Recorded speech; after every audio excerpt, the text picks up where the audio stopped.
Kenapa?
Assalamualaikum warahmatullahi wabarakatuh.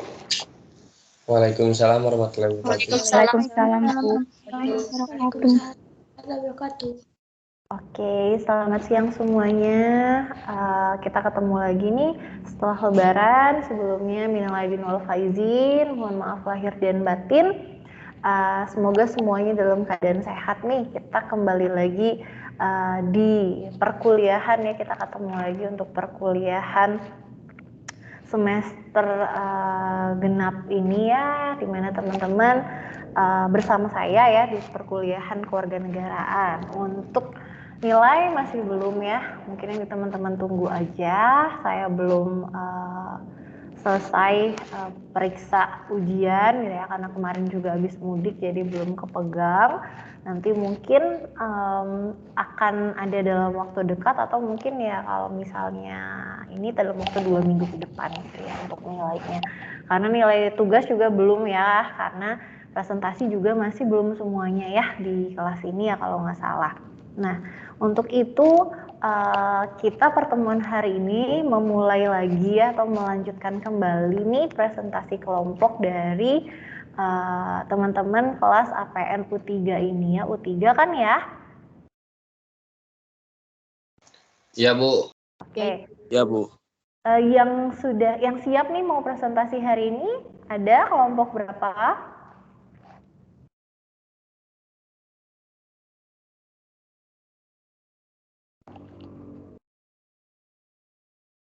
Belum semua kelompok kan yang presentasi? Iya Bu, baru 2 kelompok. Iya, jadi yang lainnya silakan, siapa yang mau presentasi hari ini? Yang sudah presentasi baru kelompok 1 dan kelompok 8 ya. Yang lainnya mangga yang bersedia, ada yang mau duluan atau saya pilih atau saya tentukan saja?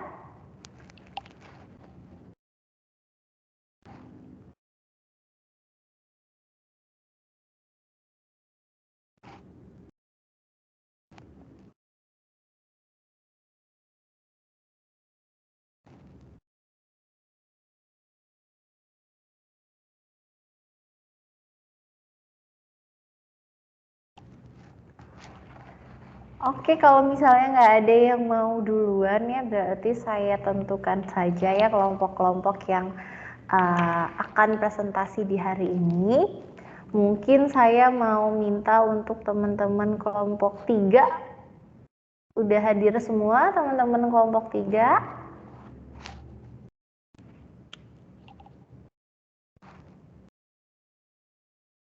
Masa belum siap kan? Ujiannya juga udah beres.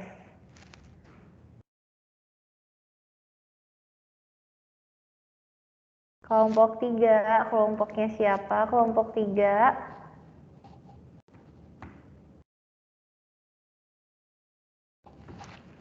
Ini diam aja nih yang belum presentasi, nggak mau nilai.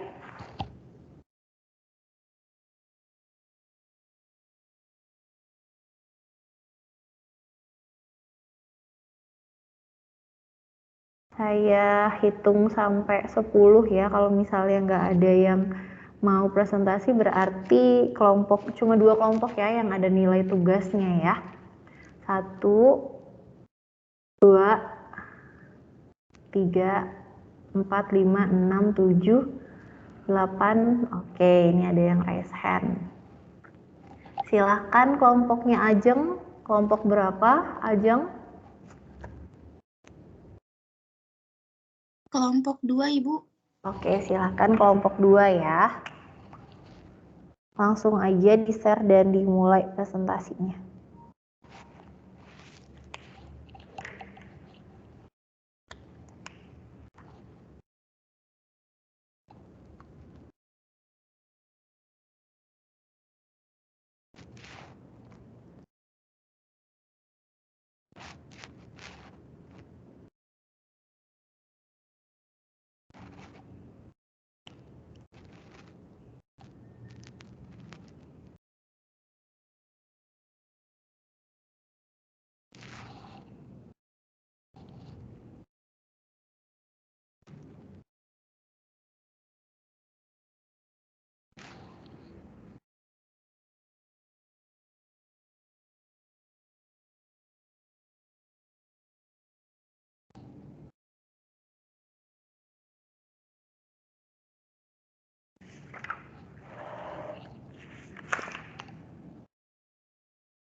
Share screen-nya udah muncul belum ya? Sudah.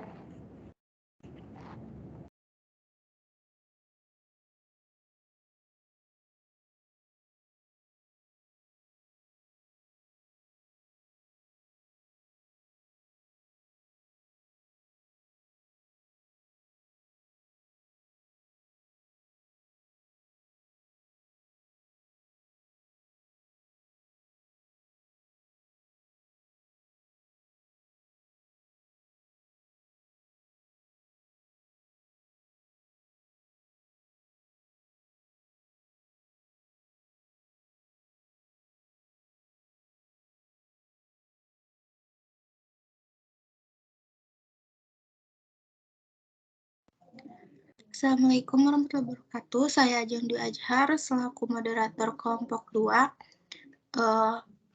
Kami akan mempresentasikan hasil dari tugas kami. Di sini ada anggotanya, saya Jondi Ajhar, lalu ada Amara Cita Wibowo, ada Dian Herdiana, dan Muhammad Rafan Aziz. Di sini ada sistem politik demokrasi di Indonesia yang akan dibacakan oleh Muhammad Rafan. Oke, sistem politik demokrasi di Indonesia. Sistem politik yang ada di negara Indonesia adalah sistem politik demokrasi yang dimana warga negara atau masyarakatnya berperan serta ikut adil dalam penyelenggaraan pemerintah. Pemerintahan yang efektif tidak saja berarti bahwa kebijakan yang dibuat dan dilaksanakan harus sesuai dengan kehendak rakyat yang ditentukan melalui proses demokrasi dan dengan konstitusi, tetapi juga dilaksanakan secara konsisten menjadi kenyataan sesuai dengan apa yang diputuskan. Get things done. Next.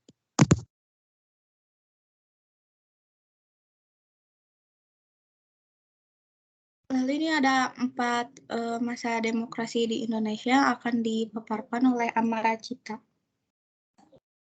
Ya, jadi yang pertama ada liberal, yaitu tahun 1950 sampai 1959. Jadi perubahan bentuk pemerintah yang diikuti dengan perubahan undang UUD dari konstitusi terus ke UUD sementara 1950. Ini membawa Indonesia memasuki masa demokrasi liberal. Masa demokrasi ini memiliki ciri banyaknya partai politik yang saling berebut pengaruh untuk memegang kekuasaan. Lalu selanjutnya itu diganti ke demokrasi terpimpin tahun 1959 sampai 1965. Demokrasi ini merupakan suatu sistem pemerintahan yang ditawarkan presiden pada 1957. Demokrasi terpimpin merupakan suatu gagasan pembaruan kehidupan politik, sosial, dan ekonomi. Gagasan presiden ini dikenal sebagai konsepsi presiden 1957. Yang selanjutnya ada demokrasi Pancasila tahun 1966 sampai 1998. Demokrasi Pancasila adalah demokrasi yang dilandasi oleh prinsip-prinsip yang terdapat dalam Pancasila. Demokrasi ini merupakan paham yang telah diyakini oleh masyarakat Indonesia dari masa lalu. Demokrasi Pancasila selama era Orde Baru ditandai dengan dominasi ABRI atau TNI. Birokratisasi dan sentralisasi pengambilan keputusan politik. Lalu setelah itu reformasi 1998 sampai sekarang, demokrasi Pancasila era Orde Baru yang merevisi praktik demokrasi terpimpin, demokrasi Pancasila era reformasi juga merevisi praktik politik dan pemerintahan Orde Baru yang dianggap menyimpang. Beberapa orang menilai kondisi demokrasi ini sedang menuju kesempurnaan. Saya kembalikan kepada moderator.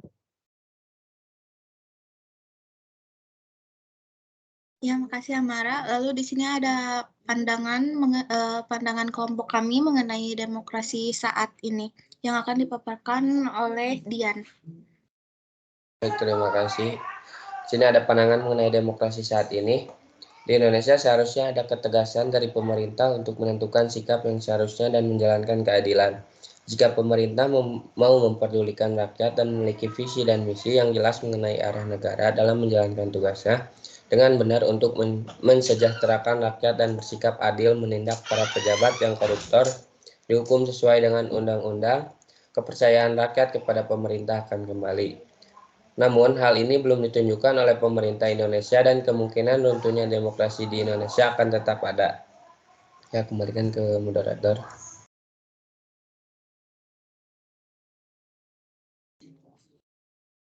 Ya, terima kasih. Lalu di sini ada pandangan dari kelompok kami mengenai masa depan demokrasi. Mengenai demokrasi di Indonesia, itu emang suatu hal yang bisa dibilang membingungkan.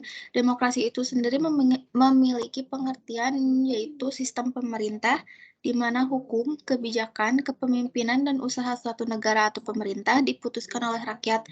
Tetapi pada kenyataannya, demokrasi di Indonesia tidak sesuai dengan apa yang kita harapkan. Sebagian besar demokrasi dipegang oleh orang-orang berkuasa dan dipakai sebagai kepentingan politik pribadi, tidak betul-betul menjalankan demi kepentingan rakyat. Selain itu, politik di Indonesia dipegang oleh orang-orang kaya atau pemilik modal. Secara pengertian memang benar bahwa demokrasi itu kebebasan berpendapat, tetapi di samping itu pasti ada campur tangan penguasa di atas yang sudah menyusun rencananya. Jika demokrasi di Indonesia masih ada campur tangan elit politik, sampai kapanpun juga demokrasi di Indonesia tidak akan membaik, malah semakin memburuk. Diharapkan pemerintah bisa lebih tegas dalam menyelesaikan permasalahan. Jangan sampai demokrasi di Indonesia itu semakin mengalami kemunduran, serta semua warga negara Indonesia harus lebih menjunjung tinggi nilai-nilai Pancasila dan Undang-Undang 1945. Sekian yang kami sampaikan. Saya selaku moderator mohon maaf atas kesalahan. Bila ada kesalahan. Assalamualaikum warahmatullahi wabarakatuh. Waalaikumsalam warahmatullahi wabarakatuh. Teman-temannya ada yang mau bertanya ke kelompok 2?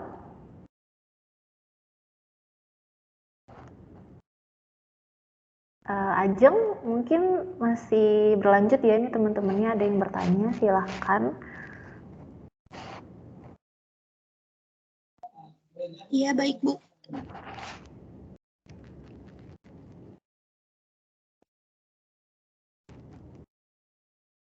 Silakan ya sama Ajeng langsung ya. Kan tadi jadi moderator ya, jadi mungkin bisa dilanjutkan untuk sesi tanya jawabnya. Iya, boleh Raffi. Ya, izin bertanya. Aku Raffi dari kelompok 5. Upaya apa yang dapat agar politik di Indonesia tidak dipegang oleh elit politik saja, supaya dapat meraih demokrasi yang benar?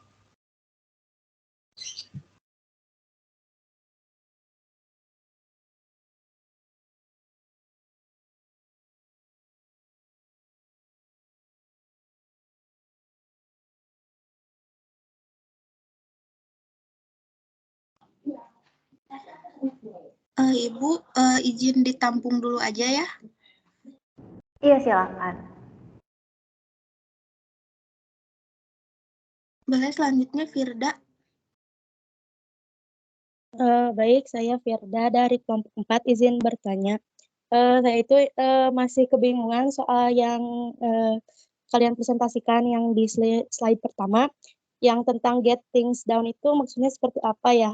Lalu yang ada kata-kata yang apa? Tidak di tangan rakyat yang atas itu.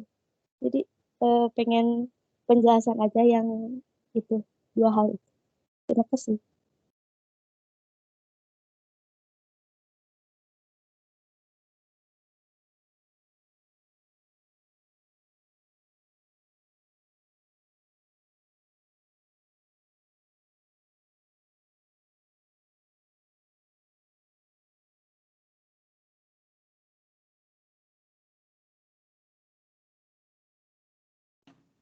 Oke, makasih Firda. Izin diskusi dulu ya.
Bu, izin Bu.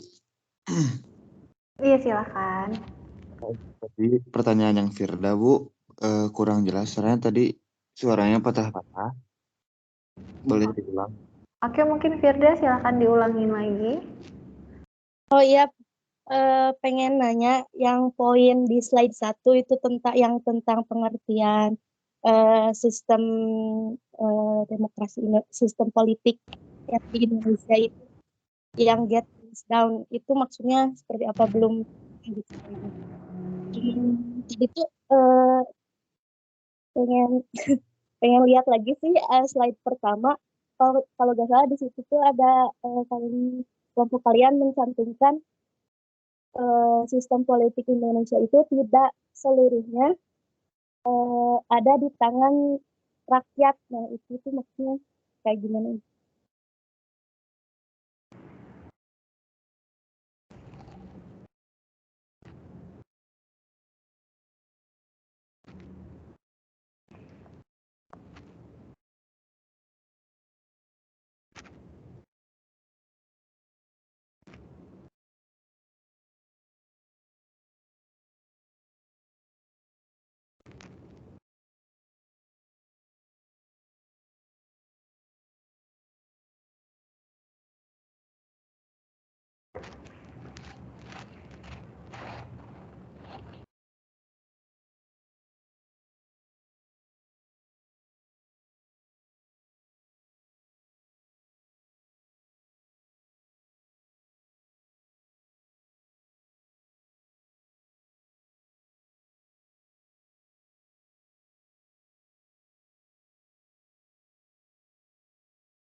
Baik, di sini mau jawab pertanyaan yang dari Raffi ya.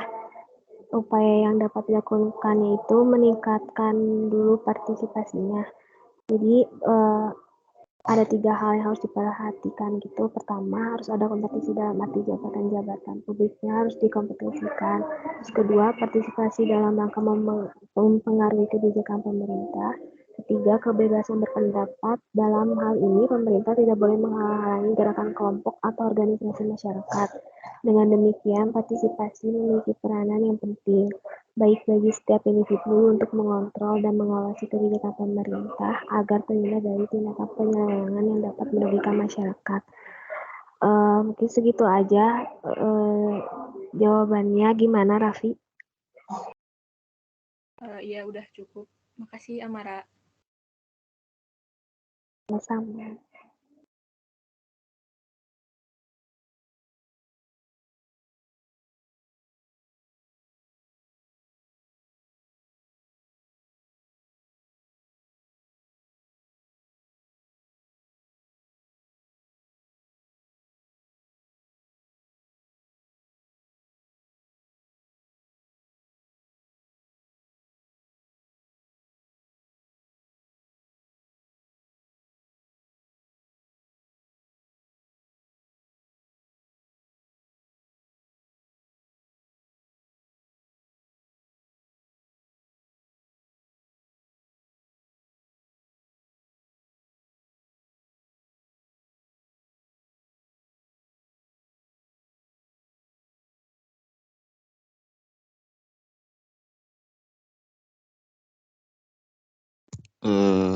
Di sini Rapan mau ngejawab pertanyaan yang Firda ya. Coba buat Ajeng, katanya tadi Firda pengen ditampilin dulu katanya PPT-nya yang slide 1 aja.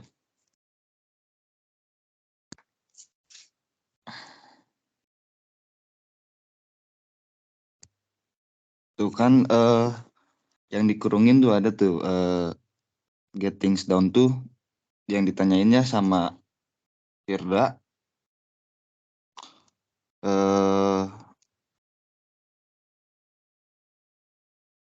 Jadi get things done tuh mengerjakan pekerjaan dengan selesai. Tidak ada yang terlewat meskipun ada yang salah, itu tak mengapa gitu. Terus biasanya juga orang-orang tuh ya menanggapi bahwa biasanya tuh get things done tuh jadi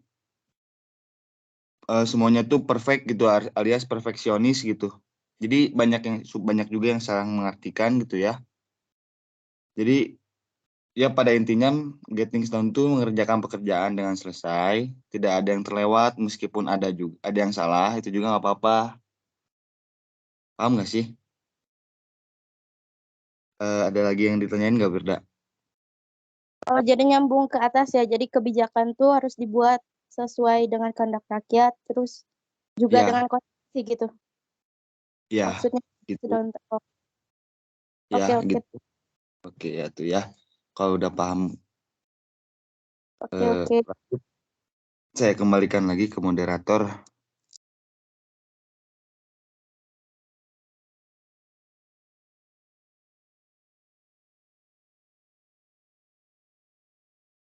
Ya, mungkin sekian presentasi dari kelompok kami. Mohon maaf bila ada kesalahan. Wassalamualaikum warahmatullahi wabarakatuh. Waalaikumsalam warahmatullahi wabarakatuh. Terima kasih ya untuk teman-teman kelompok 2. Jadi memang kalau kita berbicara mengenai get things done gitu ya, itu intinya seluruh pekerjaan atau kegiatan yang dilakukan ya.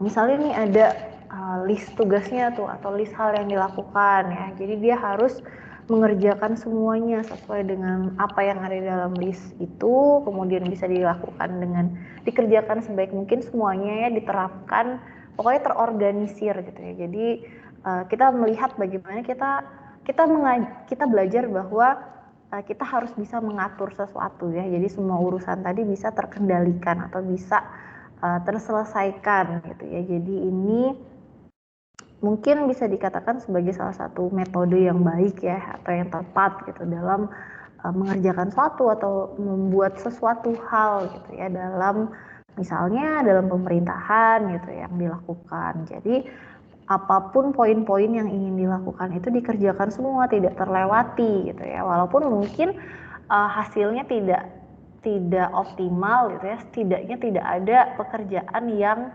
terabaikan atau terlupakan gitu ya. Jadi semuanya dan semuanya beres, semuanya dilakukan atau diselesaikan ya. Jadi itu ya kalau misalnya kita berbicara mengenai get things done. Oke, mungkin terima kasih ya untuk kelompok 2. Selanjutnya ada kelompok berapa yang mau presentasi? Kelompok 7, Bu. Silahkan, Salsabila kelompok 7. Salsa kelompok 6, Bu. Oh, tadi yang kelompok 7 siapa? Firly, Bu. Oh, Firly, silahkan. Firly dulu ya sama saya. Ibu, ini ya apa? Share screen-nya dibantu sama Ariana. Oke.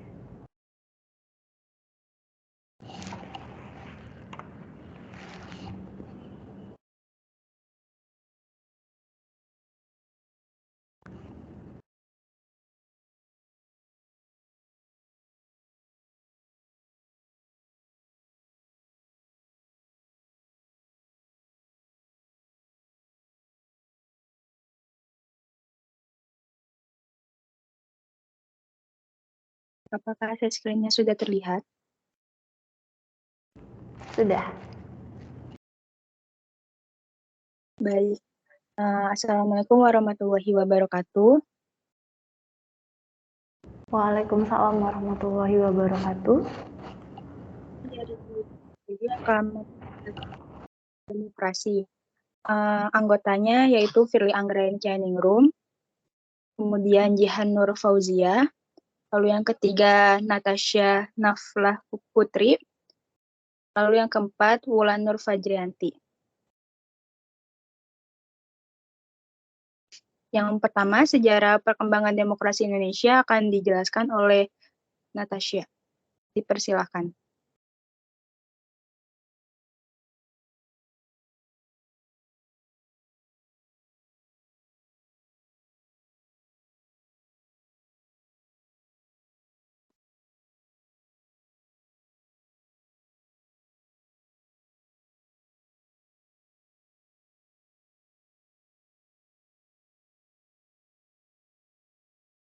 Mungkin Natasha lagi error jaringannya.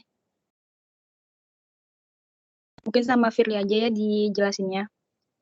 Jadi sejarah demokrasi Indonesia pada hakikatnya merupakan sejarah demokrasi Indonesia sebagai sistem pemerintahan sejatinya sudah ada sejak Indonesia merdeka dan berdaulat sebagai sebuah negara pada tanggal 17 Agustus 1945. Sistem demokrasi tersebut dicetus oleh para pendiri negara Indonesia melalui Undang-Undang Dasar 1945 yang telah ditetapkan bahwa Negara Kesatuan Republik Indonesia menganut paham atau ajaran demokrasi, di mana kedaulatan berada di tangan rakyat dan dilakukan sepenuhnya oleh Majelis Permusyawaratan Rakyat atau MPR. Sehingga atas dasar landas yudiris yang tertuang di dalam Undang-Undang Dasar 1945 tersebut, negara Indonesia hingga saat ini masih memegang teguh paham demokrasi sebagai sistem pemerintahan. Akan tetapi, di Indonesia sendiri, sistem pemerintahan demokrasi telah beberapa kali diubah dan diimplementasikan, yang mana demokrasi sendiri telah melewati beberapa fase periode pemerintahan yang berbeda, yaitu periode demokrasi pada masa revolusi, yang kedua periode demokrasi parlementer, yang ketiga periode demokrasi terpimpin, yang keempat periode demokrasi Orde Baru, yang kelima periode demokrasi reformasi. Demokrasi pada hakikatnya juga suatu bentuk atau mekanisme sistem pemerintahan suatu negara sebagai upaya mewujudkan kedaulatan rakyat atas negara untuk dijalankan oleh pemerintah negara tersebut, yang mana kedaulatan tertinggi berada di tangan rakyat. Selanjutnya, yang kedua, 4 masa demokrasi yang diterapkan di Indonesia yang akan dijelaskan oleh Wulan. Dipersilahkan.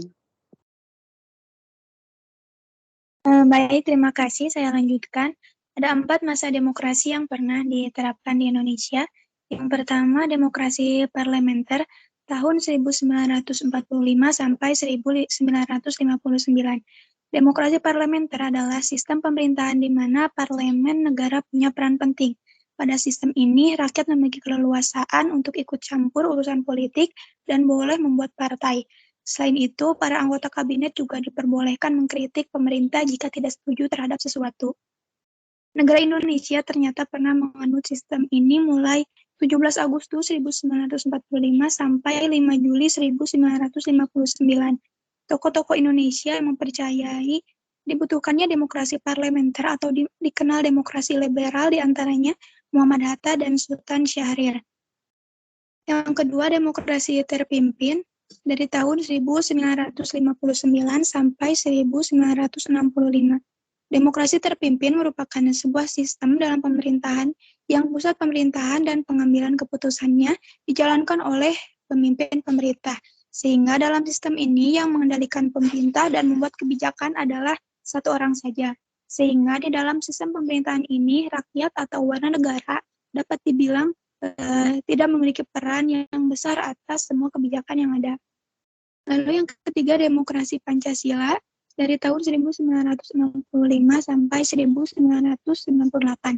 Demokrasi Pancasila merupakan sebuah sistem dalam demokrasi yang di dalamnya menganut konstitusi dan sejalan dengan mekanisme kedaulatan rakyat. Sehingga rakyat memiliki andil di dalam menyelenggarakan dan mengambil keputusan atas sebuah negara. Pendapat dari Profesor Notonegoro bahwa demokrasi Pancasila adalah suatu sistem di dalam kerakyatan yang dipimpin dengan penuh kebijaksanaan di dalam permusyawaratan ataupun perwakilan. Demokrasi ini juga menuhankan Tuhan Yang Maha Esa serta berkemanusiaan yang adil dan beradab. Demokrasi Pancasila tidaklah lahir begitu saja, melainkan ada sejarah yang mengitarinya. Adapun era demokrasi Pancasila ini diawali dengan adanya suatu peristiwa sejarah yang kelam dalam kehidupan negara ini. Sejarah tersebut adalah gerakan 30 September atau biasa disingkat menjadi G30 SPKI, dan gerakan ini ternyata membawa perubahan tersendiri di berbagai bidang negara ini. Sistem demokrasi Pancasila sesungguhnya memiliki 2 asas pokok. Asas yang pertama adalah asas kerakyatan dan asas yang kedua adalah asas musyawarah.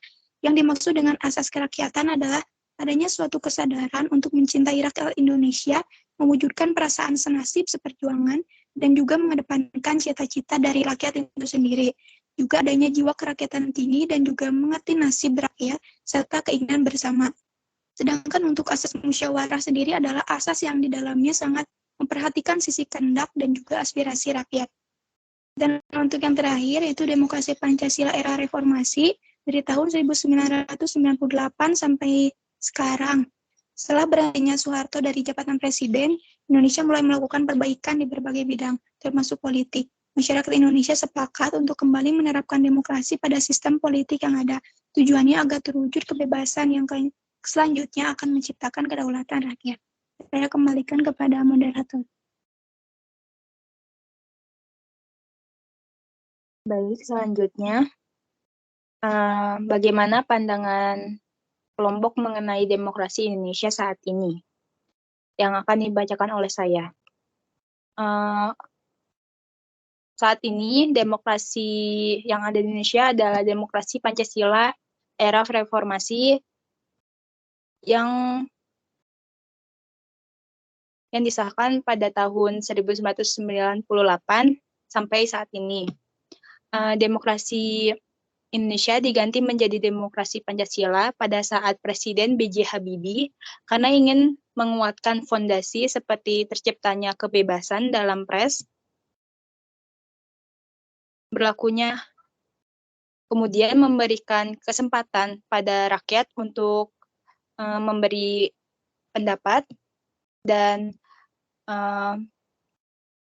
demokrasi Pancasila juga memiliki beberapa karakteristik. Yang pertama, pemilu lebih demokratis.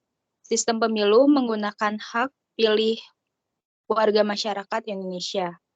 Yang kedua, rotasi kekuasaan dari pemerintah pusat hingga daerah. Presiden dan kepala daerah hanya menjabat maksimal 2 periode. Kemudian yang ketiga, pola rekrutmen politik terbuka. Setiap warga mampu memenuhi syarat menduduki jabatan politik tanpa diskriminasi.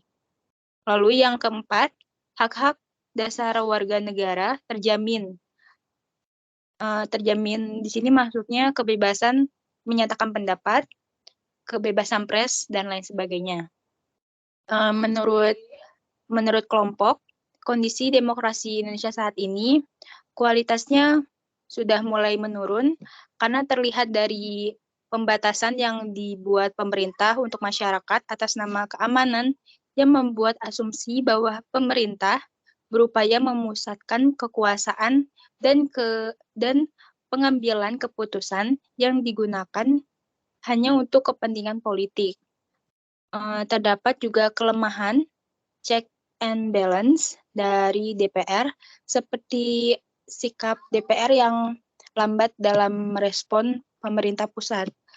Contohnya pada saat awal pandemi COVID-19, di Indonesia tidak langsung memberi keamanan yang ketat bagi warga yang baru datang dari luar negeri, sehingga di Indonesia muncul kasus baru pada bulan Maret 2020. Dan munculnya juga kebijakan yang sering diubah-ubah oleh pemerintah yang membuat masyarakat Indonesia itu bingung.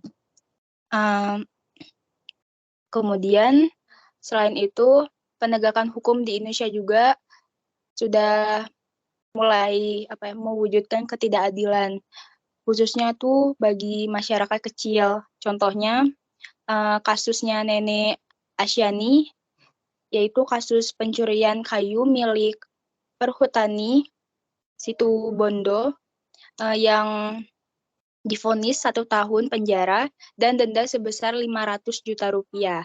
Tetapi kasus korupsi Ketua DPR Bengkalis hanya divonis 1,6 tahun penjara dan denda hanya 50 juta rupiah dan 2 bulan kurungan. Dengan demikian, membangun pemerintah yang demokratis sangat penting dan melibatkan masyarakat dalam proses pembuatan keputusan, karena perlu ada perbaikan kapasitas masyarakat dengan peran, fungsi, dan posisi organisasi di masyarakat Indonesia, dan diperbaiki pembuatan keputusan dengan menguatkan alat pembuat keputusan baik yang diperhatikan sepenuhnya dengan aspirasi warga masyarakat. Selanjutnya, nomor 4, bagaimana pandangan Anda mengenai masa depan demokrasi yang akan dibacakan oleh Jihan? Dipersilahkan.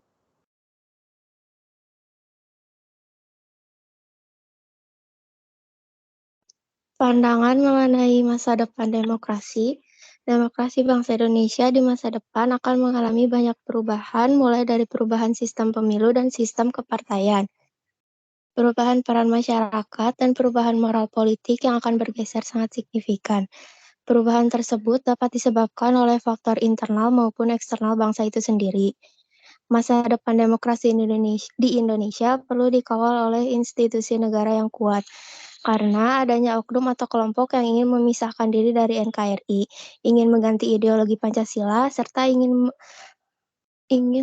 merongrong kedaulatan NKRI. Maka hal tersebut perlu ditanggapi dengan serius dan tegas oleh pemerintah. Dan juga kita sebagai penerus bangsa harus memperkuat diri kita dengan merujuk pada norma-norma yang ada di Indonesia dan memegang teguh pilar-pilar yang menjadi jati diri bangsa Indonesia. Terima kasih. Saya kembalikan ke moderator.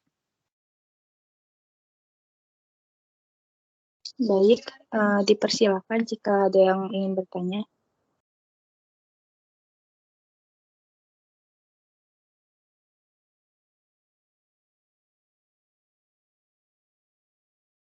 Baik, silakan Diva.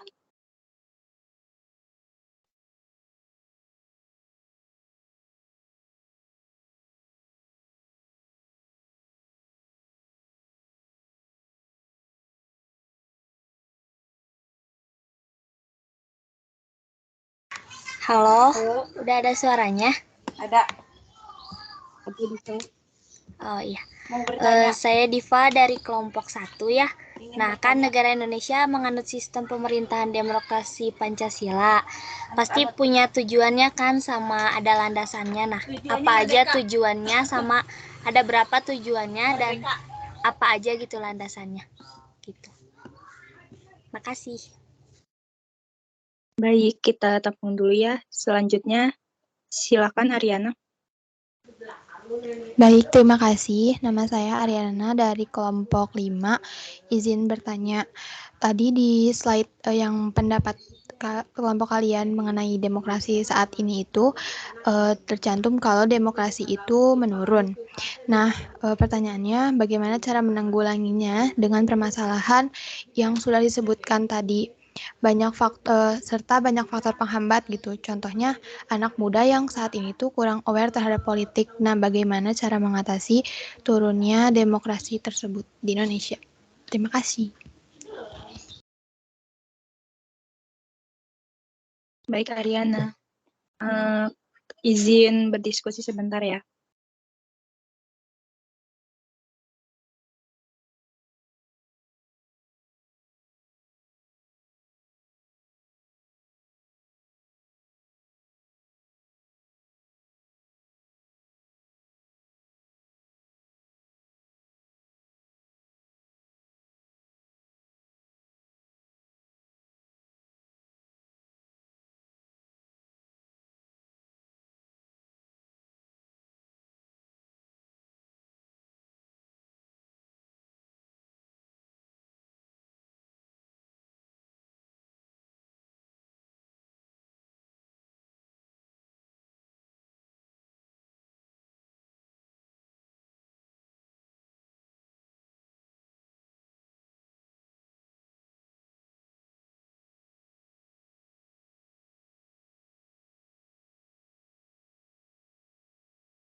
Saya akan menjawab pertanyaan dari Dipa mengenai apa aja sih landasan dan juga tujuan dari demokrasi Pancasila.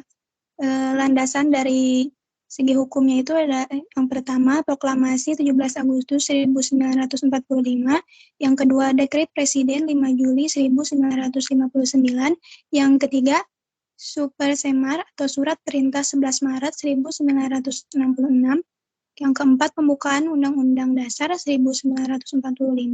Yang kelima, Pasal 1 Ayat 2 Undang-Undang 1945. Yang keenam, Pasal 28 Undang-Undang Dasar 1945. Yang ketujuh, yaitu Pasal 28E Undang-Undang Dasar 1945 Ayat 3. Untuk tujuannya sendiri, yaitu agar pemerintah bisa tahu bagaimana proses pengambilan keputusan ketika menyelesaikan permasalahan dengan konsep demokrasi.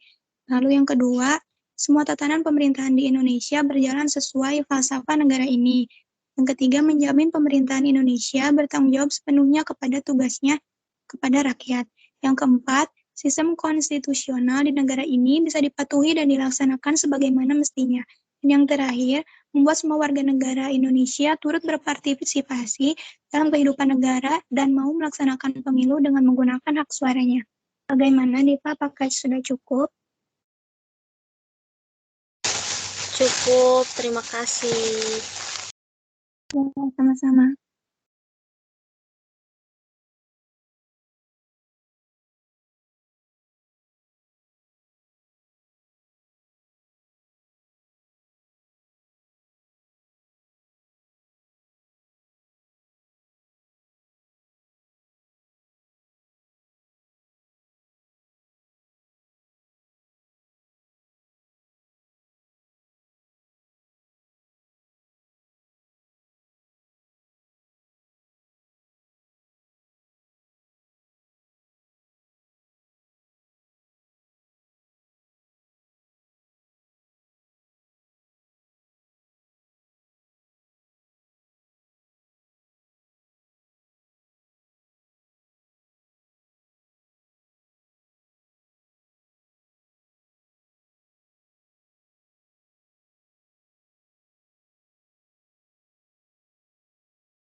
Baik, saya akan menjawab pertanyaannya Ariana.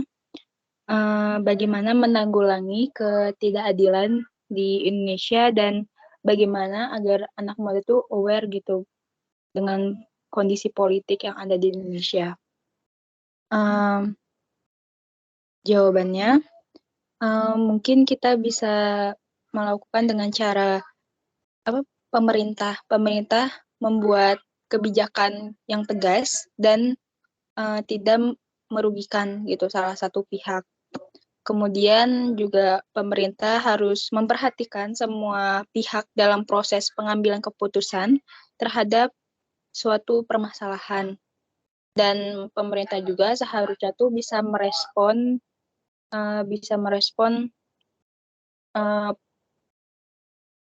seperti apa ya? Seperti pendapat yang masyarakat sampaikan gitu. Bisa merespon cepat dan dari pemerintah daerah juga. Kemudian bagaimana caranya anak muda tuh bisa aware gitu terhadap kondisi politik yang ada di Indonesia. Mungkin bisa kita kembangkan gitu dengan cara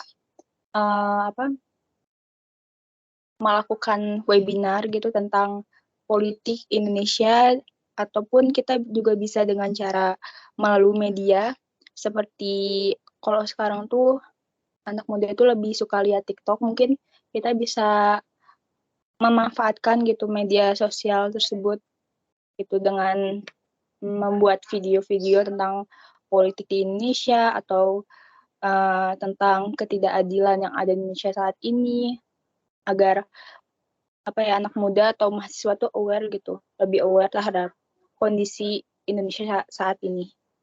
Mungkin seperti itu. Apakah sudah cukup, Ariana? Cukup. Terima kasih atas pemaparan jawabannya.